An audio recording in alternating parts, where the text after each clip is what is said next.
So today we're going to talk about expanding beyond Etsy, and it's really a vital part of any business if you want to grow. You may be wondering, well, why should I? When will I be ready? Do I know if I should do that now? And how can I go about doing it? And these are all questions that I am going to answer in this video. So make sure you stick around.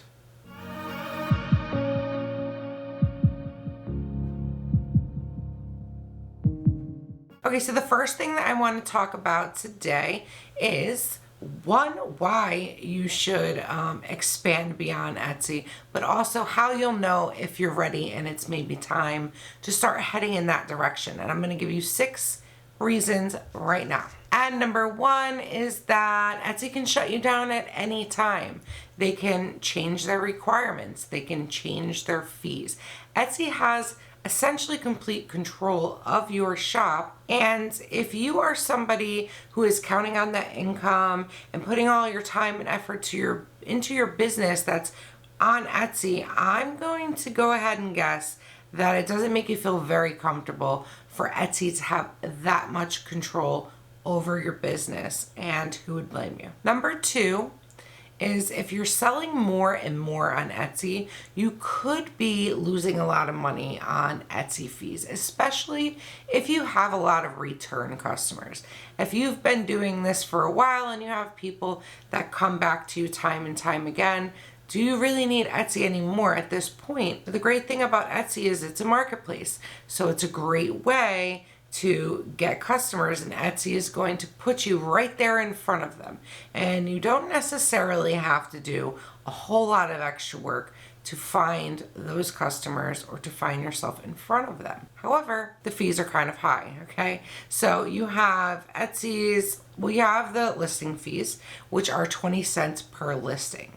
And depending on how many listings you have and the pricing of your listings, this could mean pretty much nothing to you, but it could also be a lot. It can add up really quickly. So for example, if you are like me, I sell stickers and things, or if you're selling digital products, anything, that is a lower dollar amount versus somebody who maybe sells items that are in the $40 range. So if somebody sells an item for $40, they pay 20 cents.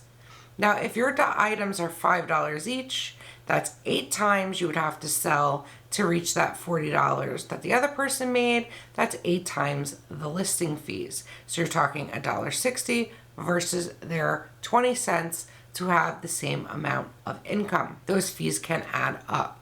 On top of that, there's also transaction fee that is 6.5% that Etsy charges you, okay? Let's say you were to open your own Shopify store. Now, let's go ahead and look here at what Shopify costs per month. Now you can look and see that Shopify, let's say for the middle tier, you'll pay $105 a month with no extra fees other than the credit card processing fee. Also important to note, Etsy's credit card processing fee as of right now is 3% plus 25 cents. And if you look at this middle tier for Shopify, it's 0.26% and 30 cents. So as you can see, you'd be paying less in the transaction fees. You would also not be paying the 6.5%. However, you're paying 105. So if we do a little bit of math here, bear with me for a second, we can figure out to reach that $105 that you would pay for that Shopify monthly fee at 6.5%, you would have to sell $1,615. So once you sell $615 in that month, then that 6.5 processing fee now equals $105 of Shopify. So basically what that will tell you is that if you're selling over $1,615 a month in your store, you could possibly be saving a good amount of money with Shopify because you've already passed that $105 in fees. Now you have no extra fees on Shopify and you're paying less credit card fees versus Etsy, where you're going to have to continue to pay that 6.5% even if you sold $10,000 this month. Let's face it, that can add up very quickly. Let's look at the math for that. Let's say that you have a Shopify store and you sell $10,000 worth of goods. You subtract your $105 and this is what you're left with. Where on Etsy, if you sell $10,000 in that month, this is what your 6.5% fee is. Mind you, that is not accounting for the 20 cents per listing fee per item, and it's also not accounting for the difference in the money you're saving and credit card transaction fees. That is just for your transaction fees alone. The numbers don't lie. If you are growing on Etsy and you are getting larger and larger, and your business in general is selling more and more, you can definitely save some money by having your own website. Number 3, most likely you are putting a bunch of time and effort into growing at least one social media account, possibly even multiple on different platforms. And if you are sending these customers over to Etsy, then all of your time and effort is being shared with other Etsy sellers. And that is because Etsy is promoting other stores and listings right on your listing page. It's way too easy for customers to jump from your shop and your listing over to another company's. So you don't want to be spending money or putting a lot of time and effort necessarily to be bringing them to a marketplace like that. Number 4, you may be getting close to being ready to having products manufactured versus hand making them. Even if you have a print-on-demand store, it could definitely save you money and put more profits in your pocket if you purchase and have things made in bulk and then you sell them and ship them out. So once you get to a certain point, that definitely would be the next step to consider. And if that is your next step, you're out of luck on Etsy. So in order to continue to grow in that matter, it will be time to expand beyond Etsy. Number 5 is you may be ready to up your email marketing campaign game. And that would be done through setting up targeted, automated emails. And this is pretty much impossible to do from Etsy. There's so much information that you're not able to get from Etsy to your email marketing platform that is vital, absolutely vital in order to automate the system. And that automation is so key in growing your business. It really is very hands-off. It could help you really exponentially grow your business, and it's just something you really can't take advantage of just on Etsy. And number 6 is you may be ready to reach a new audience. Believe it or not, there are plenty of people that don't shop on Etsy. When you sell on Etsy and you watch YouTube videos on Etsy, it starts to feel like, Etsy is super popular and everybody shops on there like it's Amazon.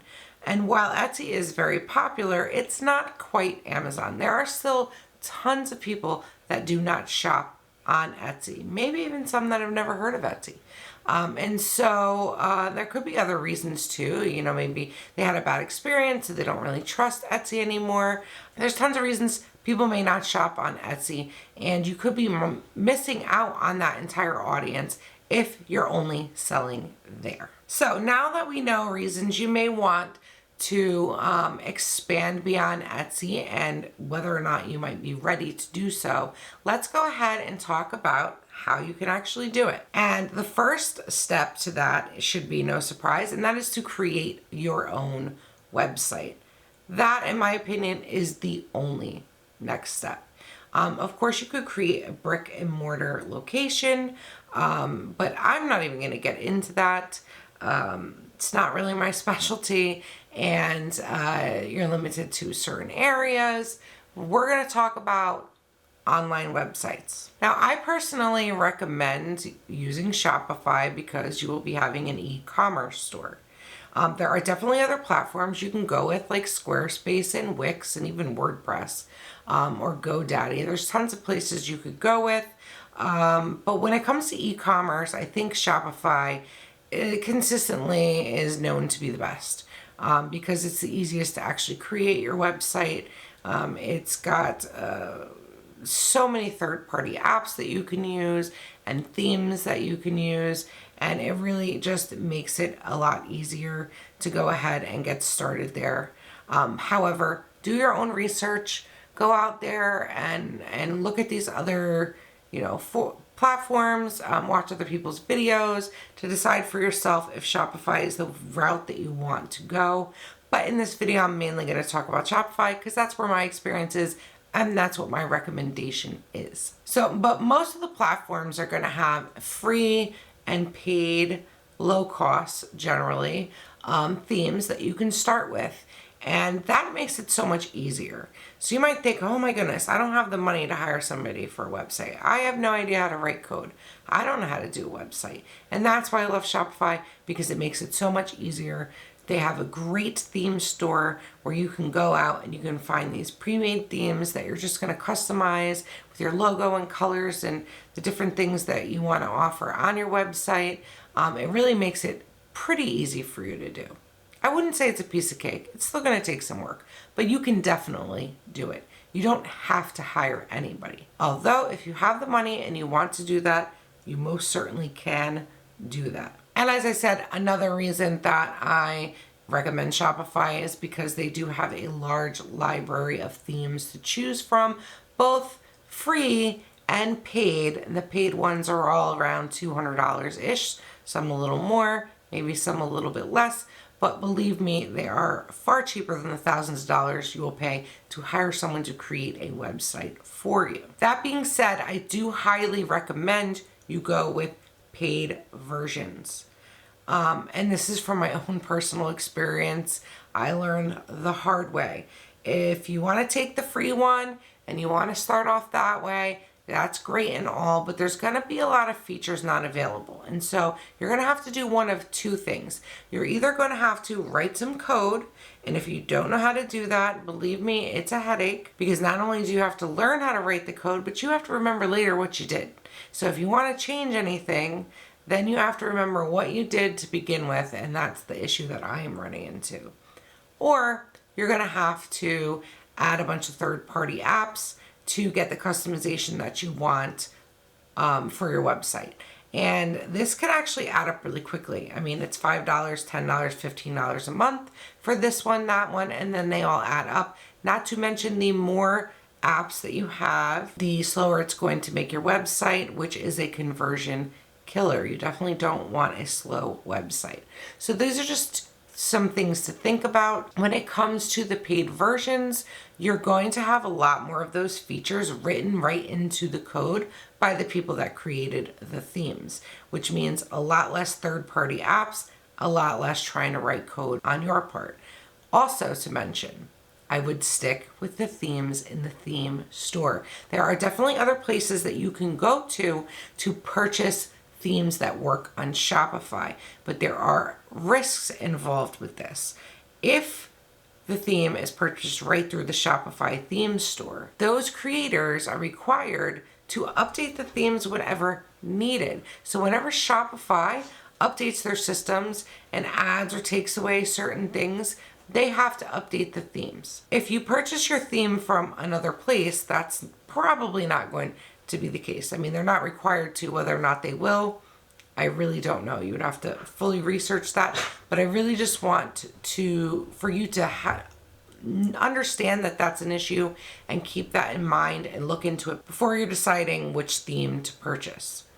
Also, the nice thing about these paid themes in the Shopify app is or in the Shopify theme store, is that when you go in there, they're going to give you a list of what they consider the most important features. That doesn't mean those are all the features, but they're also going to, I think most of them, if not all of them, have an example real live website set up. So you can click on that, go to the website, and it's active and working, and you can click around and you can play with it and see if it has the features that you like. The next thing to note is that you can download the theme, create your website without having to pay for it. You don't pay until you go live with your website. So if you think go through all the research, you find a theme that's got most of the features that you want, because that is definitely something that I would look for. Is the most important thing is the features, because a lot, like, you know, the colors and the fonts and everything you can change later. You want those features written into the code. And when you find one you think you like and you want to try it out, and you start, say you bring it in and you start putting stuff in there and you start, you know, designing your website, and then you find it's missing some things that are really important to you, and maybe you want to try a different one, then that's fine. You can download a new one, try that one out, start setting that one up, and the other one will still be saved, but you're not paying for anything until you're like, this is it, this is my site, I'm going live with it, and that's when you're going to pay for the theme. And that is amazing in my opinion. So it's really very low risk. I mean, obviously you're risking your time to creating the website and then changing your mind, but you're not risking the money. So just keep those things in mind. And just a quick note, because I'm sure at this point it sounds like that this video is sponsored by Shopify, and it's not. I don't even have an affiliate with them. I just think that, especially at the beginning, when you're just transitioning into your own website and you're not this huge company yet that can afford to pay somebody or hire a company to create and run your website, I really think that they just make everything the easiest. I don't know for e-commerce that it's really worth going with any of the others. And this is just my opinion.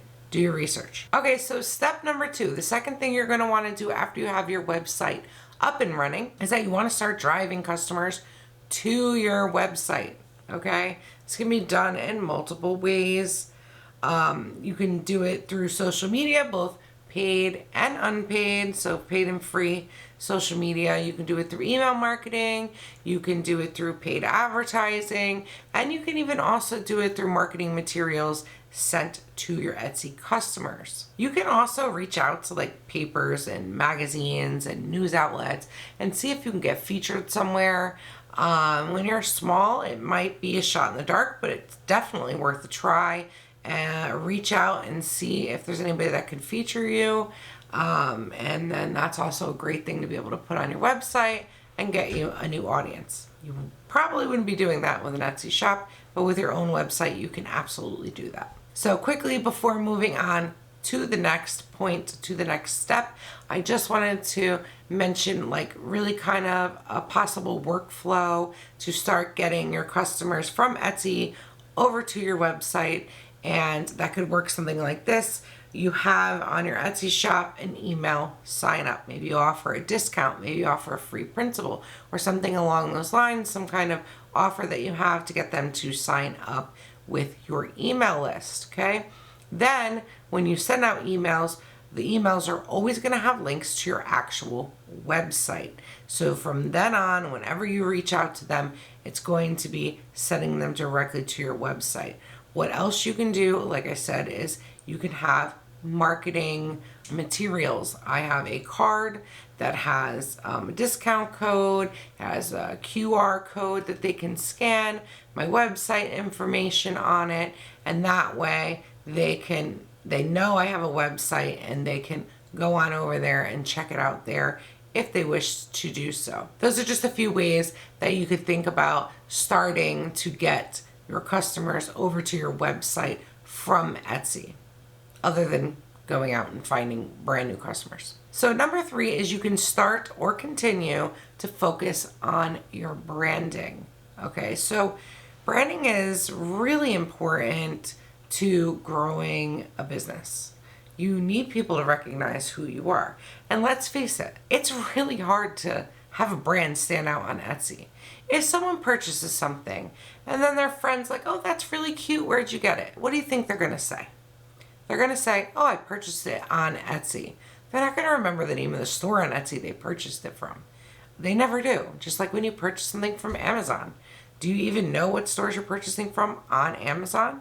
Now, they might get back to your store because they have favorited items, they go back to their purchase history, so they can possibly get back to your store, but that doesn't mean your brand is sticking out to them. So having your own website really It's the first time you're going to have a great opportunity to start building an actual brand, and you have a feel for the website and for your emails that go out and everything else, and people can start recognizing you. And finally, fourth and finally, I want to say, do not leave Etsy. Okay, maybe you're surprised by that. I am saying expand beyond Etsy. Expand. I am really not recommending that you just up and leave Etsy. Unless you have an issue that you need to, why not just stay and take advantage of both? You're getting this, I don't want to say free audience, but you're getting, Etsy is driving customers to you. You're not having to actively go out and find them. So you can take advantage of that and bring them to your website. And on top of that, if you wanted to go out and pay for advertising or do a bunch of social media to bring people to your shop, it's costing you time and money, right? Whereas if Etsy brings people to your shop and you get a sale and they sign up for your email, not only are you not paying, other than the transaction fee, to get that customer, but you're getting paid to get that customer. It really doesn't make sense to leave Etsy altogether, but you probably want to just let Etsy do its thing and bring in the customers to you. Add new products, sure, but now you want to start shifting your focus and a majority of your time on actually growing your website. So I know this all probably seemed actually probably pretty simple, but I want you to keep in mind that it is a slow process.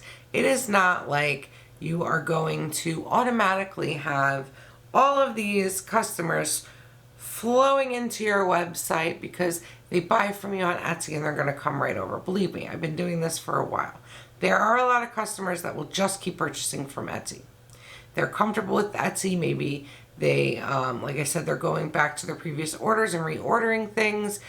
Maybe they have other shops that they order from and they just order at the same time. Or maybe they just trust Etsy and they don't like to go anywhere else. Quite a few reasons that they may not be so easy just to move over. And besides that, it's also going to take time to grow a social media audience. It's going to take time to, when you're starting an email campaign, whether it's Google or Facebook or somewhere else, it takes time to for their algorithms to kind of learn who your customers are. All of these things are going to take a little time, so just be patient with it. It's not incredibly hard, I don't think, but it will take time. I hope this video was extremely helpful. If so, you wouldn't mind giving it a thumbs up. I would greatly appreciate it. But most importantly, if you find this helpful and you are interested in this type of content, make sure that you hit subscribe and go check out my channel, because I have tons of content all about these types of things and how to be an entrepreneur and run an online business. So subscribe, check it out, and I will see you in the next one.